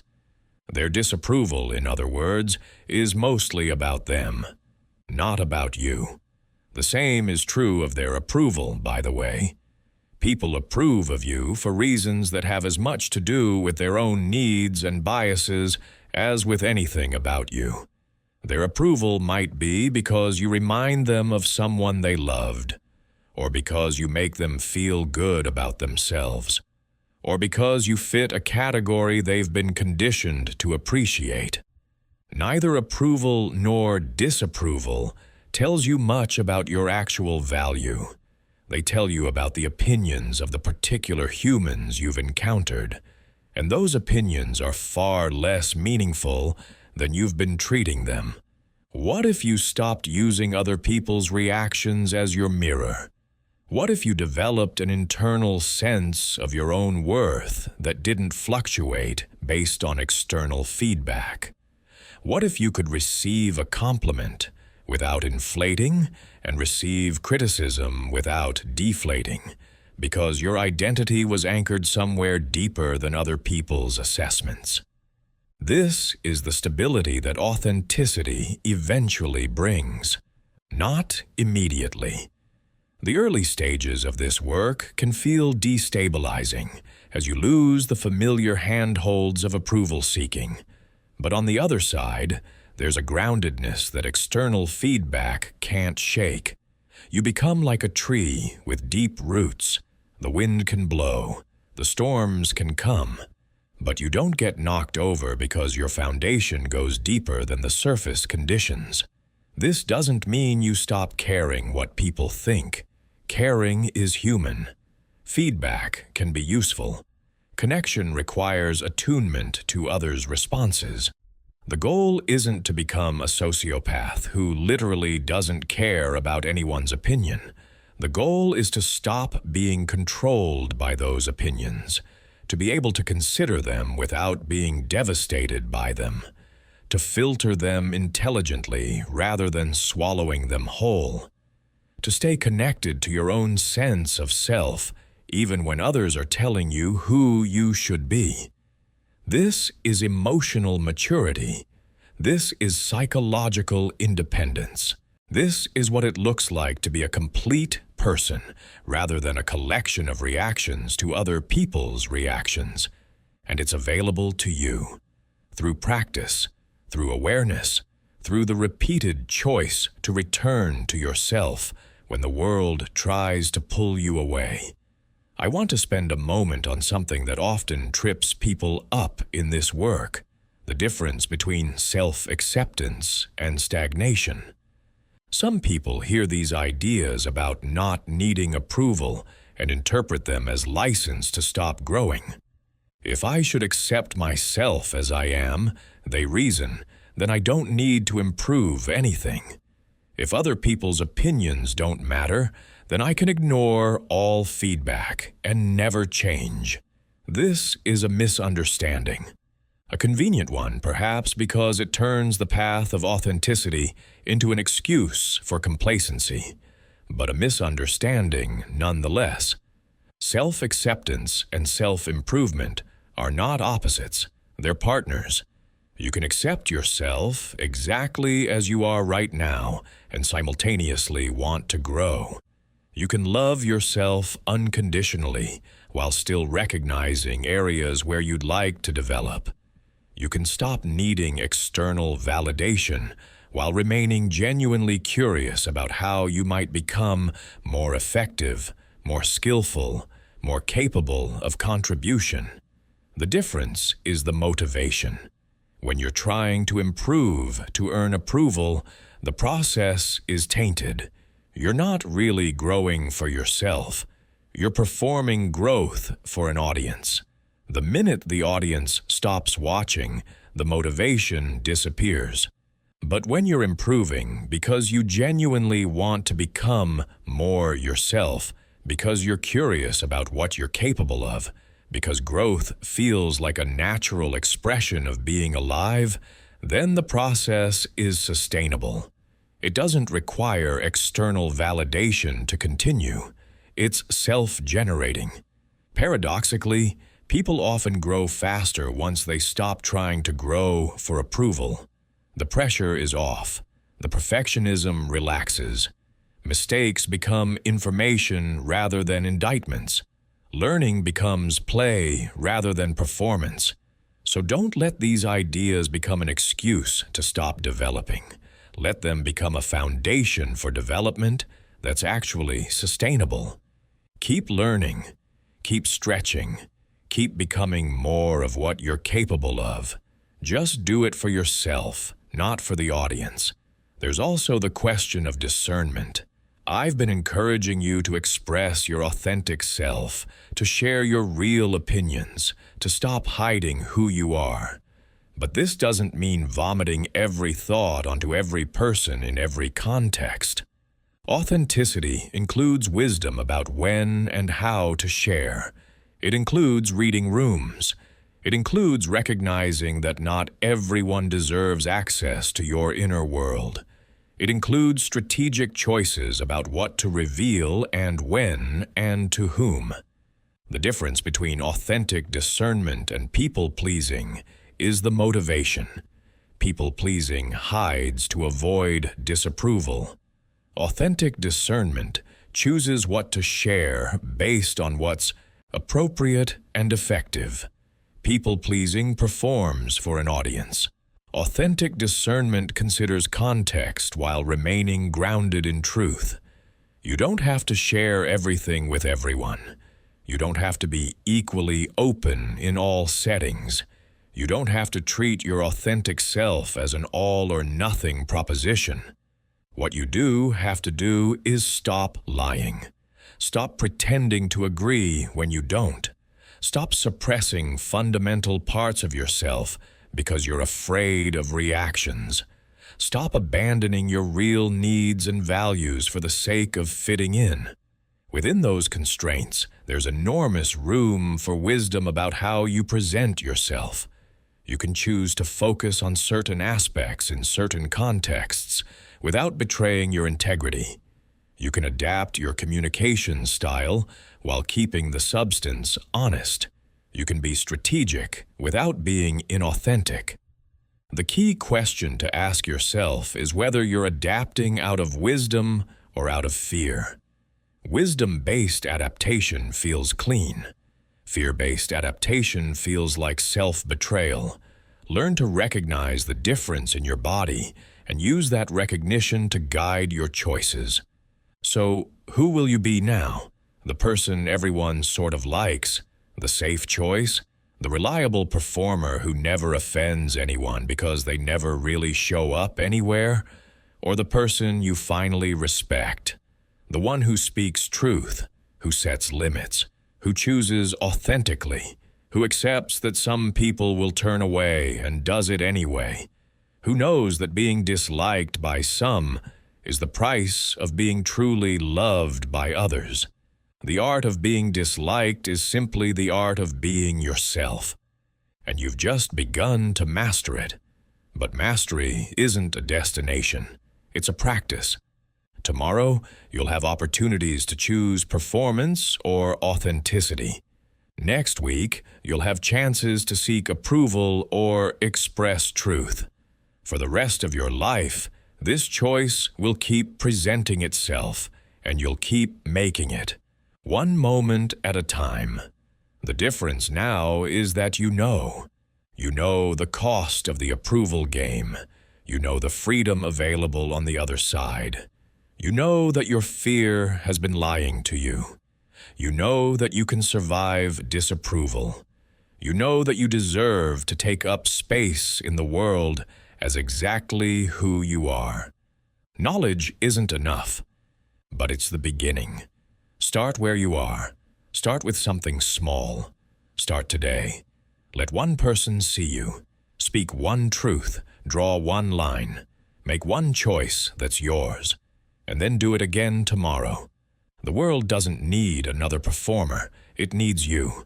The real one. The one you've been hiding. The one who's been waiting all this time for permission. Here it is. Permission granted. You are allowed to be disliked. You are allowed to have edges. You are allowed to disagree. You are allowed to take up space. You are allowed to be exactly who you are, even when it's inconvenient for others. You are allowed to choose yourself. Now go do it. And don't apologize. I want to take you deeper now into the territory we've been exploring, because understanding these ideas intellectually is only the beginning. Living them requires confronting the specific situations where approval-seeking does the most damage. The places where you're most tempted to abandon yourself, the relationships, the environments, the internal dialogues that keep you trapped. Let's start with work. For most people, the professional world is where people-pleasing is most deeply ingrained and most difficult to escape. There's a reason for this. Your livelihood depends on how others perceive you. Your career advancement requires approval from those above you. The stakes feel genuinely high in a way they don't in other areas of life. This makes work the perfect laboratory for approval seeking, and also the place where breaking free has the most profound effects. Consider the typical people-pleaser at work. They say yes to every request, even when they're already overwhelmed.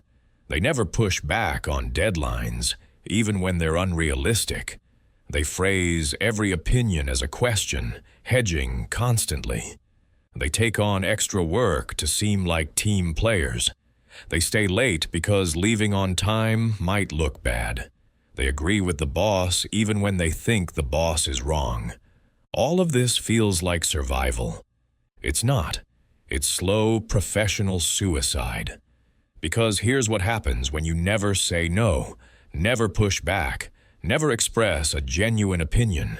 You become invisible. Reliable, yes. Dependable, certainly. But not leadership material. Not someone with vision. Not someone who adds distinctive value. The people who advance are rarely the people who please everyone.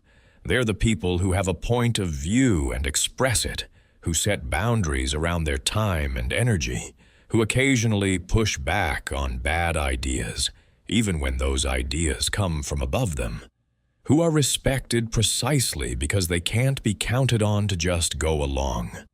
I watched someone transform her career by making one change. She stopped saying yes automatically.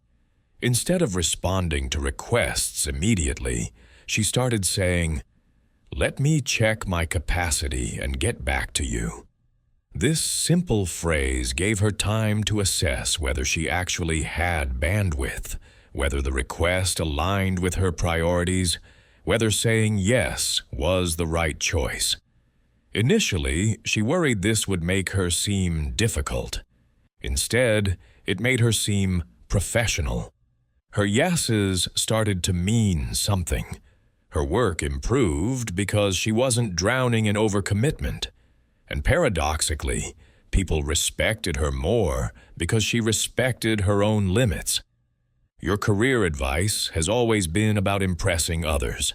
Be visible, build your brand, network strategically, manage up effectively. All of this assumes that your professional success depends on what others think of you. But there's another way to think about it.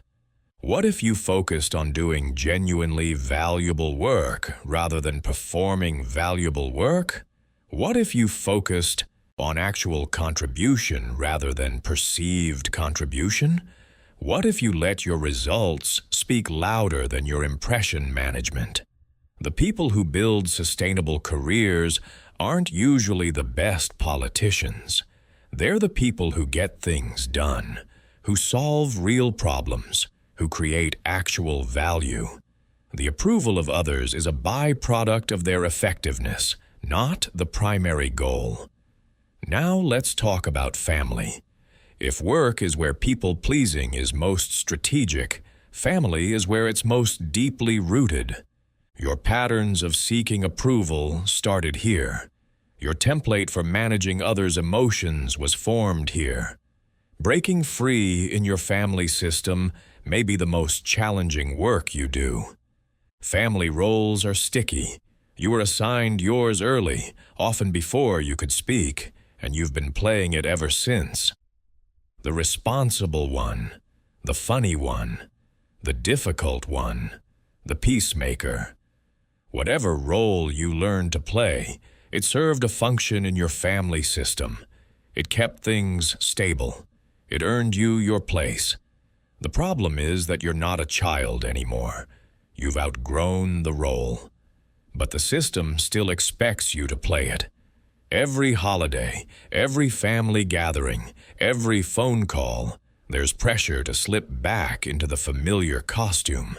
To be who they need you to be, rather than who you've become. There was a man who spent every Thanksgiving playing referee between his parents. They'd been divorced for 15 years, but still couldn't be in a room together without sniping. His role was to smooth things over, to change the subject, to manage everyone's emotions so the dinner could proceed. He hated this role. It exhausted him. But he couldn't imagine the holiday without playing it. Then, one year, he didn't. He announced to both parents, separately, that he wasn't going to manage their relationship anymore. If they couldn't be civil to each other, he would leave. He wasn't going to referee. He wasn't going to smooth things over. He was going to eat his turkey in peace. There was drama. His mother cried. His father called him ungrateful. His siblings thought he was being selfish. But something remarkable happened. Without a referee, his parents had to figure out their own dynamic. They couldn't outsource their tension to him. And while it wasn't perfect, they managed. They had to. That man told me later that it was the first time in his adult life he'd actually enjoyed a family holiday. He was present. He was himself. He wasn't spending all his energy managing everyone else. You can't control your family's reactions, but you can control your own choices. You can decide which roles you're willing to keep playing and which you're done with. You can set limits on how much emotional labor you'll provide. You can show up as the person you've become rather than the person they remember. They might not like it. They might push back. They might try to force you back into the old role.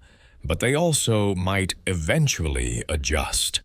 They might come to know and appreciate the real you if you give them the chance.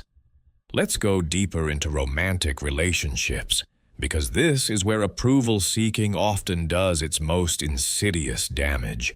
When you need approval from a partner, you can't have real intimacy. Intimacy requires vulnerability. Vulnerability requires showing parts of yourself that might not be approved of. If you're constantly managing your partner's perception of you, you're not actually in relationship with them. You're in relationship with their approval. This creates a painful paradox. The more you perform for your partner, the less they actually know you. And the less they know you, the less their love can touch you. You become lonely inside your own relationship, unseen by the person standing right next to you. I knew a couple who came to this realization after 10 years of marriage. They were the perfect couple, according to everyone who knew them. Supportive, harmonious, never fighting. And they were miserable. What they discovered was that they'd both been performing. He'd been hiding his professional doubts because he thought she needed him to be confident and successful. She'd been hiding her desire for more adventure because she thought he needed her to be stable and content. Each was caretaking the other's imagined needs while neglecting their own real ones. The breakthrough came when they started telling each other the truth. Not all at once. In small pieces. He admitted he was thinking about changing careers, even though it was financially risky. She admitted she was bored with their comfortable life and wanted more spontaneity. Each braced for the other's disappointment. Instead, they found recognition. He was relieved that she didn't need him to be the stable provider. She was relieved that he didn't need her to be the content homebody. They'd both been performing roles for an audience that didn't actually require them. Their relationship changed, not always smoothly. The transition from performance to authenticity had rough patches, but for the first time in years, they were actually married to each other, rather than to each other's representatives. What are you hiding from your partner? What performance are you maintaining? What would it mean to let them see you, really see you, even the parts you think they won't approve of? They might surprise you. They might have been waiting for permission to show you their own hidden parts. Your authenticity might be the key that unlocks theirs. Or they might not be able to handle the real you. That's possible too. And if that's the case, isn't it better to know? Isn't it better to find out now whether your relationship can hold your authentic self than to discover at the end of your life that you were never really known? Now I want to talk about social environments more broadly. The groups you're part of, the communities you belong to, the social scenes that shape so much of how you present yourself. Every social environment has norms, unwritten rules about what's acceptable and what's not, how to dress, how to speak, what to believe, what to express, and what to keep hidden. When you enter a social environment, you unconsciously scan for these norms and adjust yourself accordingly. This is normal human behavior. Social coherence requires some degree of norm following. The problem comes when you abandon yourself entirely in service of fitting in, when the adjustment isn't minor modifications but wholesale personality changes, when you become a chameleon who has no idea what color you actually are. Some social environments are particularly toxic for people pleasers. Environments where conformity is enforced through shame, where authenticity is punished and performance is rewarded, where there's intense social surveillance and harsh judgment for anyone who steps out of line. If you find yourself in one of these environments, you have choices. You can try to reform the culture, which is difficult and often unsuccessful. You can learn to protect yourself within it, maintaining an internal authenticity while presenting an external compliance. Or you can leave and find a community that's more compatible with your actual self. The last option isn't running away, it's strategic. Some environments will never support your growth. Some tribes will never appreciate your particular kind of different. Staying in those environments out of obligation or fear isn't virtuous. It's self-betrayal. There are communities out there where your specific kind of weird is welcomed, where your intensity is appreciated, where your unconventional opinions spark interesting conversations instead of social punishment. Finding your people is one of the most important tasks of building an authentic life. But you can't find them while you're hiding. You have to put yourself out there. You have to let your true colors show. You have to risk rejection by the wrong tribes in order to be found by the right ones. Let me take you through a visualization. I want you to close your eyes if you can do so safely, or simply let your focus soften. Take a breath. Let your body settle. Imagine yourself standing at the center of your life. Around you, like threads extending outward, are all your connections. Family, friends, colleagues, acquaintances. Each thread represents a relationship, a person you interact with, an opinion you've been managing. Look at all those threads. Feel the tension of holding them all. Each one requires something from you. Each one has expectations about who you should be, how you should behave, what version of yourself you should present. Now imagine that you're holding a pair of scissors, not to cut the threads entirely, but to cut the ones that are draining you, the ones that require you to be someone you're not, the ones where the cost of maintaining the connection exceeds its value. You don't have to cut any of them. This is just imagination. But notice which ones call to you. Which threads feel heaviest? Which connections feel most inauthentic?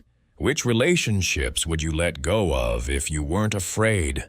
Now shift your attention inward. At the center of all these threads, there's you, the real you, the one who exists beneath all the roles and performances. What does that person look like? How do they stand? What expression is on their face? Give this authentic self permission to be seen. Imagine the threads becoming more translucent, less binding. Imagine the people at the other ends of those threads seeing through to who you really are. Some of them might pull away, others might come closer, but all of them are now seeing you rather than your representative. How does that feel? Scary, probably, but also, perhaps like relief, like setting down a weight you didn't realize you'd been carrying. Hold that feeling for a moment. This is what's available to you, not as a fantasy, as a choice you can make, one thread at a time. Take a breath. Open your eyes if you close them, and carry that feeling with you as we continue. I want to address something that might be lurking in the back of your mind, a fear that becoming more authentic will turn you into something you don't want to be, that you'll become cold or selfish or difficult or alone. This fear makes sense given your conditioning. You are taught that approval-seeking is warmth, that people-pleasing is kindness, that sacrificing yourself for others is love. To stop doing these things feels like becoming their opposite. But authenticity isn't coldness. Setting boundaries isn't selfishness. Being willing to be disliked isn't being difficult. These are false equations that have kept you trapped. The truth is that authentic kindness is more valuable than performed kindness. When you give from genuine desire rather than obligation, your giving is cleaner. There's no resentment attached, no hidden ledger of what's owed, no transactional undercurrent. And authentic connection is warmer than performed connection. When someone knows the real you and chooses to be in relationship with that person, there's a depth of warmth that performance-based relationships never achieve. You might have fewer relationships after you stop performing, but the ones you have will be richer. You might help people less often, but when you help, it will mean something. You might receive less surface approval, but the approval you receive will be for who you actually are. The fear of becoming cold is really the fear of being alone, and that fear is worth examining directly. Because here's what's true. You're already alone. You've been alone inside your performance this whole time, surrounded by people who think they know you and don't, receiving affection that can't touch you because it's directed at someone you're pretending to be. Authentic loneliness, if it comes, would at least be honest. But I don't think it will come. I think what's more likely is that you'll trade your surrounded but alone existence for a connected because real one. Fewer people, perhaps, but actually seen by them, actually known, actually loved.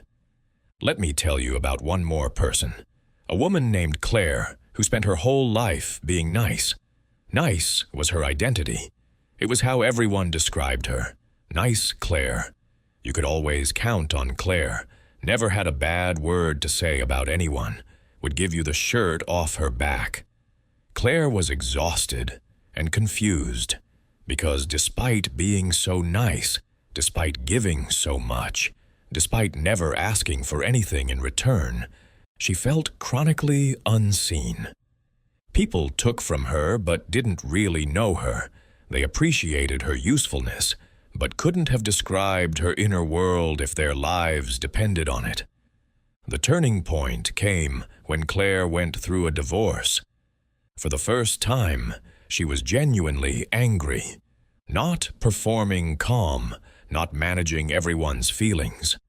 Actually, openly angry about being betrayed. Her niceness broke, and in its breaking, something else emerged.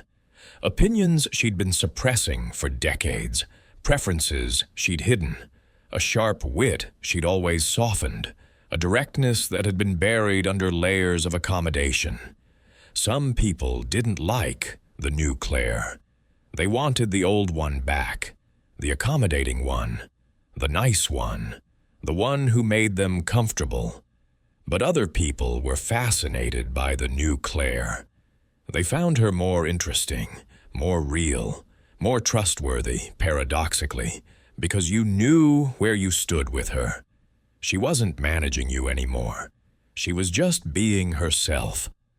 Claire told me that losing some relationships was painful, but what she gained was her own life, her own voice, her own preferences and opinions and desires, finally allowed into the light. She wouldn't trade that for all the approval she'd previously received. You're not going to become a monster if you stop performing. You're going to become yourself. And yourself, it turns out, is not something that needs to be suppressed or managed or hidden. Yourself is someone worth knowing, someone worth loving, someone who deserves to take up space in the world. We're coming to the end of our time together, and I want to leave you with something practical, a way to take everything we've discussed and turn it into action, because insight without action changes nothing. Understanding the approval trap is not the same as escaping it. Recognizing your patterns is not the same as transforming them. What changes patterns is practice, repeated action. New behaviors that, done consistently over time, create new neural pathways and new possibilities. Here's what I want you to commit to. For the next 30 days, every single day, take one small action that your approval-seeking self wouldn't take. One boundary, one truth, one no, one authentic expression that might draw disapproval. Start small. This isn't about dramatic gestures. It's about building the muscle through repetition. Maybe day 1 is simply ordering what you actually want at a restaurant instead of what seems easiest. Maybe day 10 is declining an invitation you don't want to accept. Maybe day 20 is expressing a genuine opinion in a meeting. The scale doesn't matter. The consistency does. Every day, one small act of authenticity. Every day, one small proof that disapproval is survivable. Every day, one small deposit in the account of your actual self. Track it if that helps. Write down each day's action and what happened as a result. Build evidence that your fears are exaggerated. Create a record of your growing freedom. At the end of 30 days, you'll have a different relationship with approval, not because everything will be resolved, but because you'll have proven to yourself, through experience rather than just understanding, that you can exist without universal approval, that you can survive disapproval and continue to function, that the prison walls are made of paper and you can walk through them whenever you choose. The art of being disliked is a lifelong practice. You won't master it in 30 days. You won't master it ever, in the sense of reaching some final state where you never care what anyone thinks. That's not the goal anyway. The goal is freedom. The freedom to choose. The freedom to be yourself, even when being yourself isn't popular. The freedom to fail, to be criticized, to be misunderstood, and to still know that your worth is intact. You have always had this freedom. It was just obscured by fear. The fear isn't gone. It may never be completely gone. But you've seen it now. You've named it. You've understood where it came from and why it's lying to you. And that seeing, that naming, that understanding gives you something you didn't have before. Choice. You can choose to keep performing. Nothing stops you. The familiar patterns are still available. The approval-seeking behaviors know exactly what to do. If you want to go back to sleep, the bed is right there. Or you can choose to wake up, to face the discomfort, to express what's true, to set limits, to let some people turn away so that the right people can turn toward you. The choice is yours. It's always been yours. You just didn't know it was a choice. Now you do. So let me ask you one final time. Who will you be now? The person everyone sort of likes, or the person you finally respect? Take your time with that question. It's the most important one you'll ever answer. And then, when you're ready, begin. One small truth at a time. One small boundary at a time.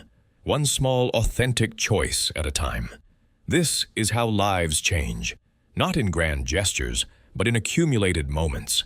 Not in breakthrough revelations, but in daily practices.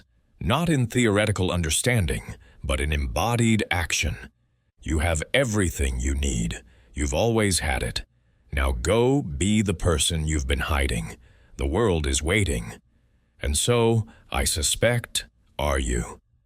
Before we truly part, I want to address something that often surfaces after experiences like this one. The morning after doubt, the creeping fear that everything you've felt and understood will fade once you return to your normal life, that the old patterns will swallow you again.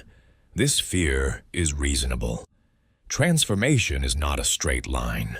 There will be days when you fall back into people-pleasing, moments when you catch yourself performing and realize you've been doing it for hours, situations where fear wins and authenticity retreats. This is not failure. This is the nature of deep change. Think of it like learning a new language. You don't wake up one day suddenly fluent. You have good days and bad days. Days when the words flow, and days when you can barely string a sentence together. Days when you're confident, and days when you wonder why you bothered trying. The difference between people who eventually become fluent and people who give up isn't that the first group never struggles. It's that they keep practicing through the struggle. They don't let a bad day convince them they're incapable. They don't let a setback erase their progress. The same is true for authenticity. You will have setbacks. You will have days when the fear feels stronger than the freedom. You will have moments when being disliked feels like the worst possible outcome instead of the price of admission to real life. On those days, come back here. Not literally to this audiobook, necessarily, but to the truth it points toward. Remind yourself why you started this. Remind yourself what you're choosing and what you're leaving behind. Remind yourself that one difficult moment doesn't define you, that one slip doesn't erase months of practice, that every moment is a new opportunity to choose differently. Progress in this work is not linear, but it is cumulative. Each time you choose authenticity, even when it's hard, you strengthen the neural pathways that make future authenticity easier. Each boundary you set makes the next one slightly more accessible. Each truth you speak makes your voice incrementally stronger. Trust the accumulation even when you can't see the progress. The changes are happening beneath the surface, in places you can't directly observe. One day you'll realize you handled something differently than you would have 6 months ago, and you won't be able to point to exactly when the shift happened. It just did. Through practice, through persistence, through refusing to let bad days become excuses to stop trying. I also want to acknowledge that this work can be lonely. The people in your life who benefited from your people-pleasing won't celebrate your changes. Some of them will actively resist. They liked the old you, the accommodating you, the you that said yes and never made waves. You might lose some of these relationships. This is painful. Even when a relationship was unbalanced, even when you gave more than you received, losing it hurts. Grief is appropriate here. But notice what you're grieving. Not the actual relationship, usually. The fantasy of the relationship. The potential it never lived up to. The hope that this person could see and appreciate the real you, if you just tried hard enough to earn it. That fantasy was always more comfortable than the truth. And part of why change is hard is that it requires mourning the fantasies we've been using to make life tolerable. Grieve what needs grieving. But don't let grief convince you to go backward. The relationships that fall away when you become authentic weren't actually relationships. They were arrangements, exchanges of your accommodation for their continued presence. These arrangements had value, perhaps, but they were never going to give you what you actually needed. What you actually needed and what you deserve is to be known, to be seen for who you are and valued on those terms. This can only happen with people who are genuinely interested in you, not in your usefulness. And you can only find those people by letting them see the real you. The filtering process hurts, but what emerges on the other side is worth it. Deep connection with fewer people beats shallow connection with many. Being loved for who you are beats being tolerated for who you pretend to be. I want to give you one more tool before we close. Something you can use when the work feels impossible, when the fear seems too big, When you're about to default to people-pleasing because authenticity feels like too much to ask, ask yourself this question: what would I tell someone I love to do in this situation? Most people-pleasers are much kinder to others than they are to themselves. They would never tell a friend to sacrifice their well-being for someone else's comfort. They would never advise a loved one to hide their truth to avoid conflict. They would never suggest that someone they care about abandon their needs to manage another person's emotions. But they tell themselves to do these things constantly. When you're stuck, use your compassion for others as a bridge to compassion for yourself. Imagine someone you love facing your situation. What would you tell them? How would you support them? What permission would you give them that you're withholding from yourself? Then give yourself that same permission. Treat yourself with the kindness you extend to others. Speak to yourself the way you would speak to a dear friend. You deserve that kindness. You've always deserved it. Your approval-seeking was an attempt to earn something that should never have been conditional in the first place. You are worthy of love simply because you exist, not because of what you do for others, not because of how much you accommodate, not because of your usefulness or your agreeableness or your ability to keep everyone comfortable. You are worthy because you are human. Full stop. When you really understand this, not as an idea but as a felt truth, the approval of others becomes less urgent. Because you're no longer trying to earn something fundamental, you already have it. It was always yours. This might sound like abstract philosophy, but it's actually deeply practical. Because the energy you spend trying to earn your worth is energy that could be spent on other things. Living, creating, connecting, contributing. All the things that make life meaningful become more accessible when you're not exhausting yourself on an impossible task. You can't earn your worth. It's not available for purchase, but you can recognize it. You can stop fighting against a battle that was never real. You can rest in the knowledge that you are enough, have always been enough, and don't need anyone's approval to be complete. From that place of enoughness, authentic living becomes natural, rather than forced. You're not pushing against your fear. You're standing in your truth, not because you're brave, because there's nothing to defend against anymore. The danger was always imaginary, and now you've seen through it. This is what awaits you on the other side of this work. Not a life without challenge, but a life without the constant, exhausting background noise of approval seeking. A life where your energy goes toward what matters. A life where you're present rather than performing. A life where, when you look in the mirror, you recognize the person looking back. That person is worth getting to know. That person is worth letting others know. That person has been waiting all this time for you to stop being afraid and start being real. The art of being disliked is the art of letting that person live. Start today. One truth at a time. One boundary at a time. One authentic choice at a time. Until the authentic choice is no longer the exception, but the default. Until the real you is no longer the hidden you, but the only you. Until the freedom you've glimpsed becomes the air you breathe. It's possible. It's waiting for you. And you're ready. The only question that remains is whether you'll begin. I think you will. I think you already have. Now continue.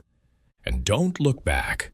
The person you've been becoming needs you to keep going. And the world needs that person to finally show up. Here's what I know about you, even though we've never met. You found your way to this audiobook because something wasn't working. Some part of you knew that the exhausting pursuit of approval wasn't sustainable.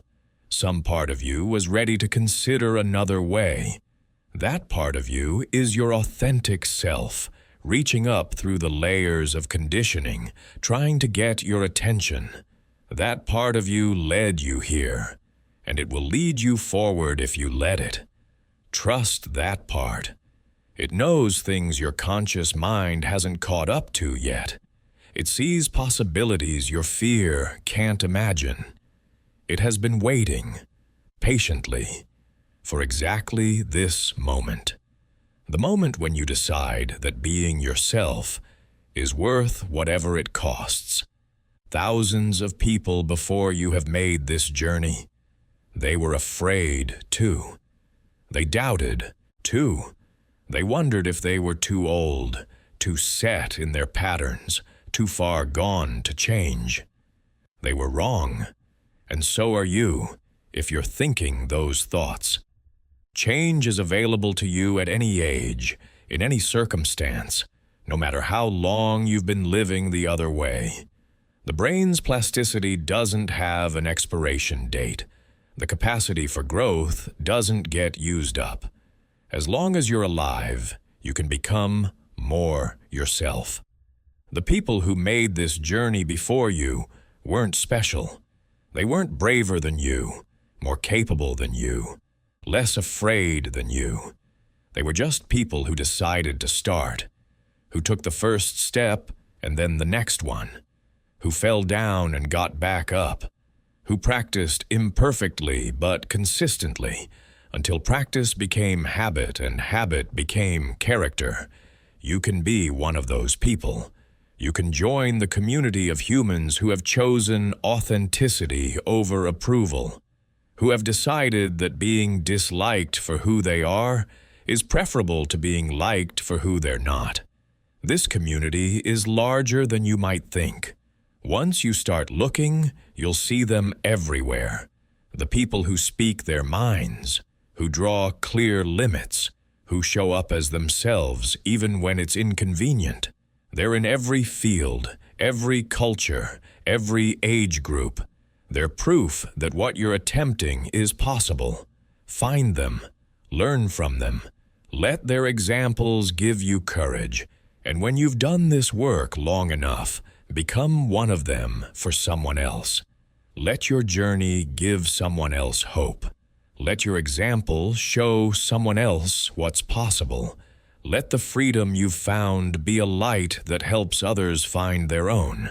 This is how change spreads, not through arguments or theories, but through example, through people who have become something and thereby show what's available, through the quiet revolution of authentic living in a world that rewards performance. You get to be part of that revolution now, not someday, now, with your first authentic choice, with your first boundary, with your first truth spoken into a space that might not want to hear it.